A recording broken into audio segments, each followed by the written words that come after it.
Oke, assalamualaikum warahmatullahi wabarakatuh. Waalaikumsalam warahmatullahi wabarakatuh. Oke, gimana kabar kalian hari ini? Alhamdulillah, luar biasa. Allahu Akbar. Yes, hashtag asik-asik jos. Ya, oke. Bertemu lagi dengan saya. Bertemu lagi. Hari ini kita akan melanjutkan pembelajaran kita, pembelajaran fisika ke berapa sekarang ya?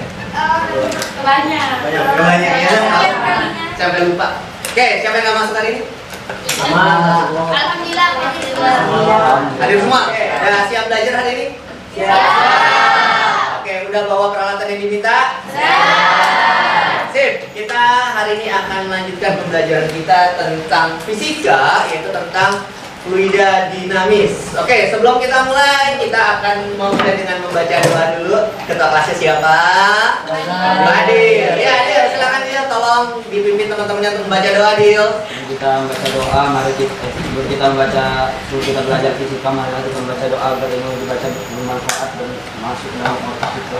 Doa dimulai. Kita akan mulai pembelajaran kita pada hari ini. Materi kita hari ini adalah tentang hukum Bernoulli. Bernoulli. Tulisannya Bernoulli ya, bacanya agak susah. Tahu orang mananya? Bernoulli. Nah, oke. Hari ini tujuan pembelajaran kita adalah kelihatan nggak? Ada belum ya? Oh, udah dicetok. Nah, tuh kan jelas. Oke, tujuan kita belajar kita hari ini ada 4. Yang pertama adalah menganalisis perbedaan tekanan yang terjadi akibat perbedaan kecepatan melalui percobaan sederhana. Yang kedua, menghubungkan percobaan. Yang ketiga, mempresentasikan, nanti ada presentasi. Kemudian yang keempat, dapat menyajikan hasil analisis. Jadi presentasinya berupa hasil analisis. Nah, makanya saya minta kalian untuk membawa barang-barang yang akan kita gunakan sebagai peralatan dalam untuk melakukan percobaan sederhana. Oke, jadi ada 4 tujuan kita. Nah, sebelum kita mulai, kita akan mereview kembali. Ada 3 gambar kemarin. Kita sudah ketemu dengan 3 gambar ini. Siapa yang bisa menjelaskan 3 gambar ini? Ayo, silakan sebelum saya tunjuk. Di atas itu ada gambar tangan sama selang yang ngeluarin air. Ya. Ini selangnya ditahan sama tangan buat ngeluarin air, itu buat cuci tangan luka. Tangan. Ya, bisa. Itu gambar yang kedua yang sebelah kanannya itu sama juga kayak gambar tangan pakai jempol. Bagian dan itu airnya lebih kencang dan lebih banget. Oke. Oke, terima kasih. Tepuk tangan dulu Pak Ibu. Oke, kemarin kita belajar seperti ini ya. Sebenarnya kalau ini seperti biasa, ini air selang biasa, kemudian ini air yang kita tutup sebagian supaya airnya lebih kencang. Oke, lebih kencang. Coba kalau kita pegang terus capek. Nah, kenapa sih kita harus tutup separuh? Biar lebih jauh. Kencang. Karena apa? Ukuran luas nampaknya jadi lebih. Tapi kan kalau kita pegang jempol dulu pegel ya. Nah, makanya pakai alat. Alatnya gimana? Lubangnya lebih. Jadi yang seperti ini kenapa keluarnya seperti ini? Pertama, ukuran lubangnya lebih. Kalau ukuran lebih kecil maka airnya keluar lebih Banyak. Oke, siap.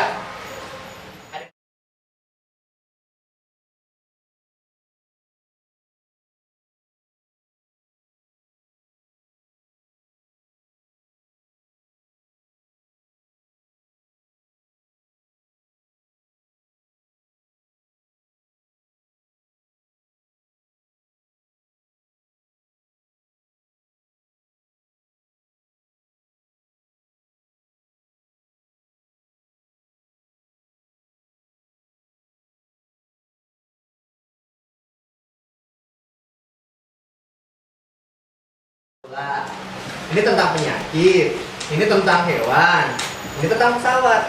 Ini keempatnya nggak ada, kelihatannya nggak ada hubungannya ya. Tapi ternyata ada hubungan. Nah, ini yang akan kita pelajari lebih lanjut di dalam pembelajaran tentang fluida dinamik, yaitu tentang berkaitan dengan hukum Bernoulli. Oke, nah sekarang tahu gambar ini apa? Apa ini? Ini ada tulisannya. Hit juga, bukan Baygon. Ini Baygon, ini hit. Itu mereknya. Ini apa? Semprotan nyamuk. Semprotan anti nyamuk ya, pembunuh nyamuk. Nih kalau kalian tahu ini biasanya nih zaman dulu pakai.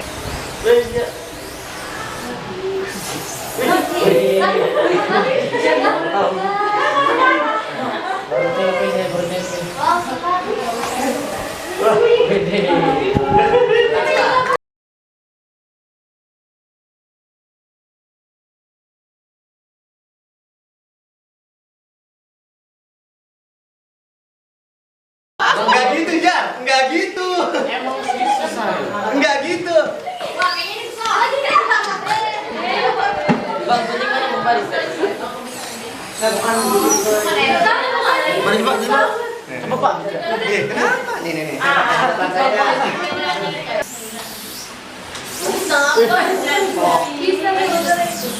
Iya, tapi kan Itu napasnya habis. Oh, di bawah ini.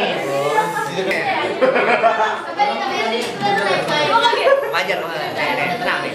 Ya. Tentang fluida dinamis dan hukum Bernoulli. Yang kedua itu ada tikus tanah. Dan terakhir kaitannya apa sih keterkaitan hukum Bernoulli dengan tikus tanah? Jadi langsung lanjut saja. Nah, di sini ada tokoh utama dari materi hukum Bernoulli itu ada Daniel Bernoulli dan pemeran tikus tanah. Dinamis adalah fluida yang bergerak atau mengalir. Aliran fluida ini akan membentuk garis-garis arus. Contohnya jenis fluida adalah zat, cair, dan gas. Terus bunyi hukum Bernoulli yang menyatakan bahwa kenaikan kecepatan aliran dari fluida mampu menyebabkan adanya penurunan tekanan fluida secara bersamaan.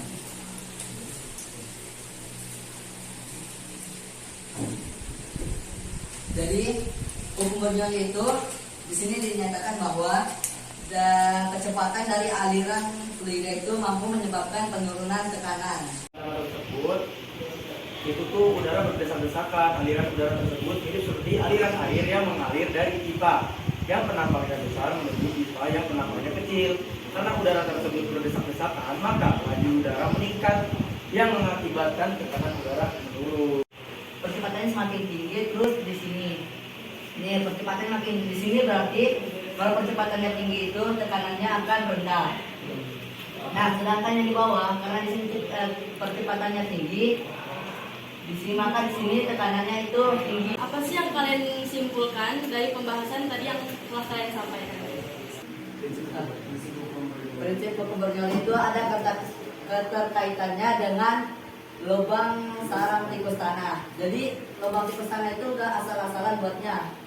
Jadi mereka juga menggunakan tanpa diketahui banyak orang, ternyata mereka itu menggunakan salah satu prinsip kimia, yaitu hukum Bernoulli. Jadi yang satu lubang, misalkan dia lubang pintu masuk dibuatlah rendahan dia. Nah, lubang pintu keluarnya itu dibuatlah tinggi. Nah, itu bukan semata-mata sebagai pintu masuk atau pintu keluar aja. Nah, jadi itu juga buat udaranya gitu seperti yang dijelaskan Bang Pasca tadi. Nah, cukup. Nah, ada yang ingin bertanya lagi? Kalian melihat tendangan pisang? Pada tahun 1997 dalam pertandingan antara Brasil melawan Perancis di Piala Dunia, Roberto Carlos melakukan sebuah tendangan yang sangat jauh dan berbelok tajam. Jadi tahun 2007 kenal sekali kan tendangan ini, tendangan yang belok itu apa sih hukum fisikanya? Lanjut. Hubungannya dengan fisika apa bang? Kalau tidak jika diperhatikan, Roberto Carlos menendang bola menggunakan kaki bagian luar dengan perkenaan ujung sepatu mengenai sedikit bagian bawah bola. Teknik tendangan seperti itu membuat bola melambung dan berputar spin. Jadi Roberto Carlos waktu itu dia tendang pakai kaki yang ini, kaki yang sebelah linking dikit. Jadi dia dengan menggunakan kaki kiri, terus, jadi itu kalau bolanya tidak berputar, arahnya adalah tidak lurus. Dalam kasus gol Roberto Carlos, bolanya berputar. Ketika bola bergerak melambung dan berputar, aliran udara bergerak berlawanan arah dengan arah gerak bola. Hal ini menyebabkan perbedaan tekanan dan juga kecepatan aliran udara di kedua sisi bola. Nah, jadi waktu Roberto Carlos itu menendang bola, bolanya itu berputar. Dia tidak diam aja, berputar. Nah, makanya dia Dalam bola Roberto Carlos, alur bola melengkung menjauh dari busur dan berbelok bergerak ke tekanan yang lebih rendah. Fenomena inilah yang disebut dengan efek Magnus. Jadi tentang si gol Roberto Carlos ini ada hubungan juga dengan hukum terjadi tadi. Apa itu efek Magnus? Dikutip dari situs web Out. Efek Magnus adalah fenomena fisika yang terjadi ketika objek atau benda berputar mengalir di cairan atau gas. Menyeret udara lebih cepat di satu sisi sehingga menciptakan perbedaan tekanan yang menggerakkan benda tersebut ke arah sisi tekanan yang lebih rendah. Jadi bolanya bisa melengkung itu karena ada hubungannya dengan efek Magnus ini. Ini gambar ini kan dia spin. Awalnya dia terlihat baju bilang tendang spin. Terus gara-gara dia tendang spin tadi, di sini nih dia mulai belok. Ada efek Magnusnya. Nah, tendang spin ketika itu putar mengalir. Memang olahraga, ada nggak efek Magnus yang terjadi atau yang mengandung kegiatan dalam sehari-hari yang mengandung efek Magnus seperti itu? Dengan uang gopek. Kalau kita sentil, dia kan berputar gitu. Mungkin itu jadi dia efek Magnus karena dia berputar dan lama-lama tekanannya semakin rendah dia dorong. Ya coba aja saja dulu. Bisa kan? Bisa. Gabut coba. Jadi agar pesawat bisa terbang, gaya dorong pesawat harus lebih besar daripada gaya angkatnya. Pesawat juga harus mempunyai gaya angkat yang lebih besar daripada gaya gravitasi, sebab dipengaruhi masanya. Ketika pesawat meluncur bersiap untuk take off di landasan pacuan, tekanan pada sisi atas badan pesawat tersebut akan lebih kecil daripada bagian bawah badan pesawat. Nah, sebaliknya, kecepatan di bagian atas badan pesawat lebih tinggi daripada di bawahnya. kan di pesawat. Kan pesawat itu kenapa tuh pesawat kalau mendarat dia harus gini? Kenapa nggak gini? Kenapa dia harus gini? Nah, Saya ingin bertanya, gimana letak gaya angkat pesawat? Menurut pemahaman saya dari pertanyaan Paris itu dari mana gaya angkat pesawat bisa terjadi. Nah itu gara-gara tadi udah dijelasin sedikit sama Najwa. Tuh gara-gara ada mesinnya nyala itu jadi percepatan dari pesawat itu yang disebut kecepatan dari pesawat itu semakin meningkat. Jadi kecepatan yang terjadi pada pesawat itu lebih cepat daripada kecepatan yang ada di atas pesawat. Jadi apa ya? Karena tadi hukum Bernoulli itu kayak apa ya? Dari tekanannya yang rendah, yang tekanannya tinggi ke tekanan yang rendah. Nah itu jadi itu kan kecepatannya tinggi. Jadi berarti tekanannya itu rendah. Berarti seolah-olah itu apa ya? Kalau dikaitin sama pakai contoh tadi itu kan ibaratnya kayak lubang tikus tanah itu mengisap anginnya itu kan dari yang tekanannya rendah, tekanannya tinggi ke tekanannya rendah. Nah sama aja kayak pesawat, jadi ada gaya angkat terjadi di pesawat oleh tekanannya yang rendah di atas pesawat itu kayak ngangkat pesawat terjadi gitu. Faktor mustahil itu karena cuaca atau mesin atau jadi karena pilot kejuan juga kan. Selain dari itu, apakah ada faktor lainnya di dalam pesawat jatuh dan kenapa pesawat itu jatuh selalu di pelayan? Jadi mereka selalu nyari jalan yang bawahnya laut. Biar kalau misalnya jatuh, nggak kena ke pemukiman warga. Gitu. Terus kalau Itu kan nggak bikin batu. Penyebab lain. penyebab lain pesawat jatuh. Nah, pesawat jatuh. Jatuh. Itu sih perampak. Pesawat itu selalu terbang di atas ketinggian berapa gitu? Dia nggak ada buru atau benda-benda lain yang bisa menabrak angin kencang itu. Nah, satu-satunya tadi satu, ada benda yang merusak si baling-baling itu. Terus ada juga karena kelalaian sebelum penerbangan biasanya. Kan pasti sebelum penerbangan itu pesawat pasti dicek apakah kondisinya baik atau buruk. Nah, biasanya kecelakaan terjadi akibat kelalaian dari si tugas-tugas yang ngecek itu, karena biasanya ada kesalahan dalam mesin atau mistik yang lain lah. Berarti faktor manusia nih ya. Faktor manusia juga bisa. Ya. Selanjutnya juga adalah serangan yang muncul secara tiba-tiba berupa gejala stroke, tetapi sifatnya sementara atau dalam waktu singkat. Kebanyakan stroke ringan adalah kondisi yang akan bertahan selama beberapa menit hingga jam, kemudian mereda dalam waktu 24 jam. Apa sih hukum Bernoullinya?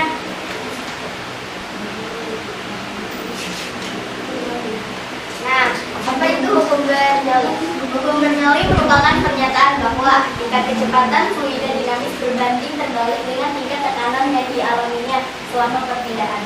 Semakin cepat fluida dinamis berpindah, maka semakin kecil pula tekanan yang dialaminya. Sebaliknya, semakin lambat fluida dinamis berpindah, tekanannya maka semakin besar. Kaitannya hukum Bernoulli dengan IA ini. Hukum fluida penerapan ilmu fisika sangat berkaitan dengan ilmu biologi, yang mana pada stroke ringan juga memiliki kaitan dengan dinamika fluida, khususnya prinsip kesinambungan atau kontinuitas dan prinsip Bernoulli. Untuk mencegah terjadinya stroke ringan, seseorang harus melakukan suatu aktivitas, baik berolahraga maupun lainnya, dan menjaga pola makan yang seimbang agar tidak kelebihan maupun kekurangan nutrisi yang dibutuhkan. Maka untuk mencegah terjadinya penyakit tersebut harus melakukan suatu aktivitas yang baik. Selanjutnya, bidang kesehatan persamaan Bernoulli digunakan untuk menjelaskan rahasia iskemik attack, yaitu kekurangan suplai darah serta temporer ke dalam otak. Akibatnya syaraf tidak berfungsi.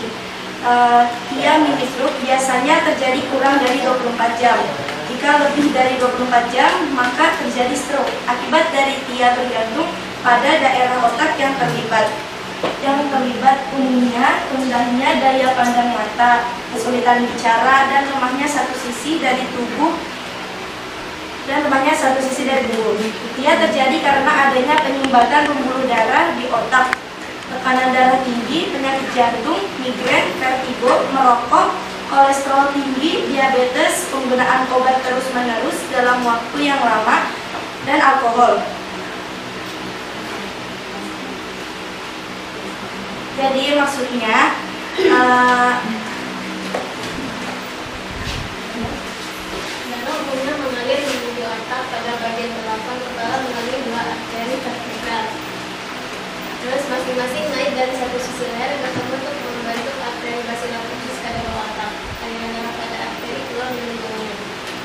Begitu kenapa bisa terjadi stroke ringan dan apa hubungannya sama percobaan karir.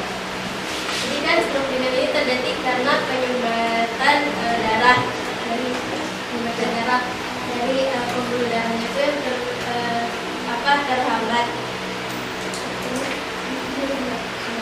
Terus darah yang lain, saya ingin bertanya. Nah, jadi pencegahan untuk TIA tadi, penyakit stroke ringan itu kan menjaga pola makan, olahraga gitu.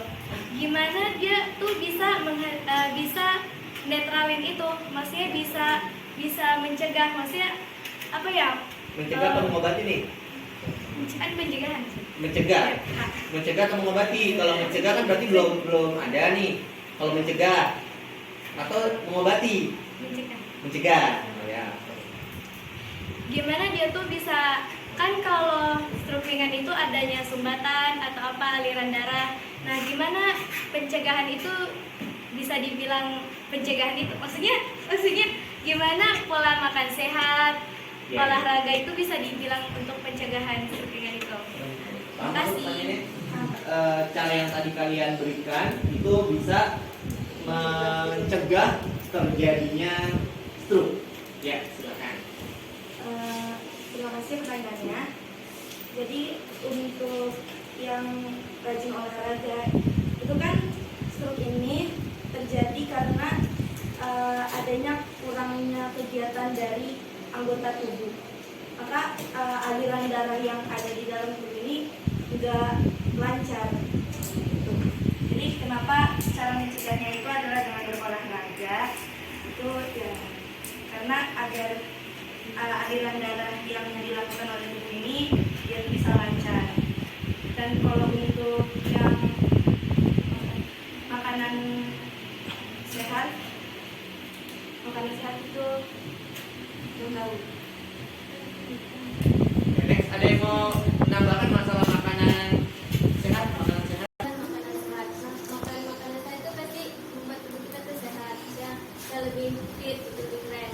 Nah, kenapa cara memakan makanan itu dapat mencegah stroke itu karena di beberapa makanan itu ada mengandung vitamin-vitamin yang bisa menyebabkan peredaran darahnya itu lancar. Jadi karena makan itu peredaran darahnya itu tidak tersumbat dan tidak mengakibatkan stroke ringan dan bisa mencegah stroke ringan.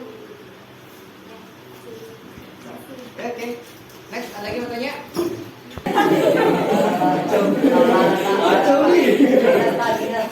Ya, oke. Nggak ada lagi mau tanya? Nggak ada yang mau bertanya? Oh, silakan, Bapak. Berdiri dong. Ini hukum Bernoulli itu ada kaitannya dengan penyakit stroke. Selain penyakit stroke yang berkaitan dengan hukum Bernoulli apa? Terima kasih pertanyaannya sebenarnya. Selain gejala stroke yang berhubungan dengan hukum Bernoulli, mungkin itu gejala sinus atau penyumbatan dari oksigen ke paru-paru. Ya. Mungkin ya. Mungkin ya. Oke. Ya, ada lagi mungkin? Cukup. Cukup. Ya baik, kalau cukup silakan cukup. Mari kita bahas. Ya, sekian dari kelompok kita. Kurang lebihnya mohon maaf. Wassalamualaikum warahmatullahi wabarakatuh. Assalamualaikum warahmatullahi wabarakatuh. Kita biasa. Bagaimana dengan konsep Bernoulli-nya dari sebuah bola yang bergerak? Nah, gimana kira-kira nih? Jadi kalau misalnya saya gambar tadi konsepnya udah jelas ya, bahwa ternyata ada apa dia tadi? Bolanya terjadi di mana? Di lapangan. Ketika ditendang dia akan bergerak ke lawan. Oke, jadi kalau kita lihat dari atas ini bola. Set. Enggak kayak bola, kayak bola. Nah, ini misal bola. Kemudian ketika dia bergerak ke arah sana, ke arah depan ya, ini depan. Kita ngeliat dari atas. Ini ada udara. Set. Ini ada udara kan? Iya gitu. Nah, kemudian ketika itu terjadi perputaran, set. Ini berarti apa? Arah jarum jam ya. Ketika dia arah jarum jam. Oke, ketika di bagian ini terjadi perbedaan arah. Udaranya ke sini, udaranya. Tapi kemudian mana ya? Dari desain sayapnya. Desain sayap pesawat itu didesain supaya dia itu konteksnya sama seperti si tikus tangan tadi. Sebenarnya sama konteksnya, dibuat aliran udara. Ini ngomongin aliran udara, Mas itu ngomongin aliran udara nih. Nah di sini, ketika terjadi gundukan desain yang agak tinggi gitu ya di sini, maka di sini bagian sini akan menjadi lebih rapat. Aliran udaranya jadi lebih rapat. Kalau aliran udara lebih rapat, berarti kecepatannya. Kalau kecepatan tinggi berarti tekanannya. Nah, berarti tekanan yang di atas atau tekanan di bawah yang lebih tinggi. Tekanan yang di bawah.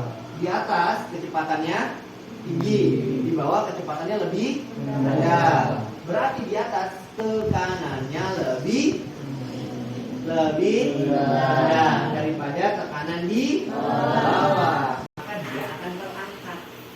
Gitu. Jadi dia terdorong dari bawah karena tekanan di bawah. Menarik banget, kayak menarik banget. Terus sampai kita tahu apa yang menyebabkan si pesawat ini bisa terbang melayani udara gitu kan. Terus pembuluh-pembuluh darah, terus penyakit. ya penyakit. Terus Ya, kesimpulannya apa kesimpulannya? Perbedaan tekanan itu terjadi yang kayak tadi itu kan kalau misalnya apa tuh yang kecil yang sempit Apa? Udara. ya kalau udaranya Aliran udaranya menyempit. ya aliran udara menyempit itu akan tekanannya itu lebih tinggi. Balik. Kalau dia menyempit, kecepatannya tinggi, berarti tekanannya rendah. Terus kalau misalnya aliran udaranya membesar, Renggang. dia renggang. Terus dia tekanan udaranya itu rendah. Oke, kecepatannya Kecepatannya rendah. Terus sama Tekanannya Menurut saya sangatlah penting bagi kehidupan. Pokoknya hukum yang tadinya saya nggak tahu apa yang itu maksud hukum Bernoulli, terus ya di dalamnya gitu saya jadi tahu, terus jadi tambah wawasan.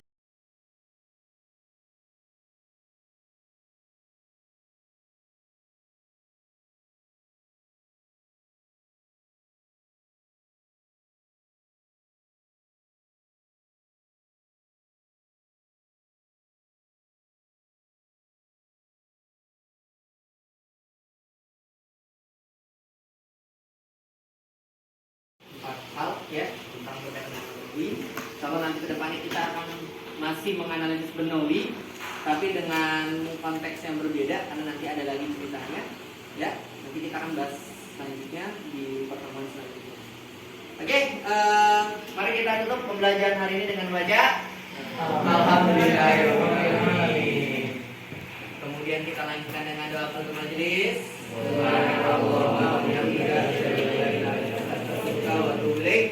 Sekian dari saya. Assalamualaikum warahmatullahi wabarakatuh.